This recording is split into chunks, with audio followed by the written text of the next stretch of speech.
করবো না করবো বুঝতাছি না। আপনার মোবাইলটা দিলে বাইতে একটু ফোন করতাম, বাইতে যোগাযোগ করতাম, পারি নাই। আচ্ছা ঠিক আছে, আমার মোবাইলে কিছু টাকা আছে, কথা বলো। ধন্যবাদ ভাই। হ্যালো ভাই, হ্যালো ইব্রাহিম ভাই, আমি মিশু ভাই, আমি মিশু। আরে ভাই তোর কি খবর? আর তুই একটা ফোনও দিলি না। ভাই আমি তো মরুভূমির মাঝখানে আছি ভাই, আমি তো মইরা যামুগা ভাই। তুই কান্না করিস না, তুই কান্না করলে আমি কি করবো ক?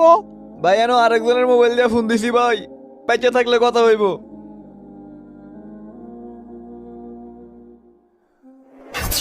ফোনটা দিতাছি, ফোনটা ধরতাছে না দালালে, এই তো ধরছে।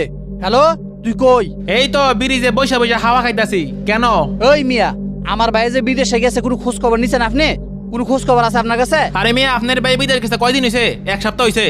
এমনি টেয়া টেয়া করেন, খালি টেয়াটা হয়েছি নেন। বাসা ভাড়া না কিচ্ছু করে না, 5-6 মাস যাক এরপরে কাজ দেমু। রায়ন ফোন। কি রে, ফোনটা কাইটা দিছে? দাঁড়া, তোর আজকে খবর আছে। ওরে দালাল, তুই মানুষ চিনস নাই।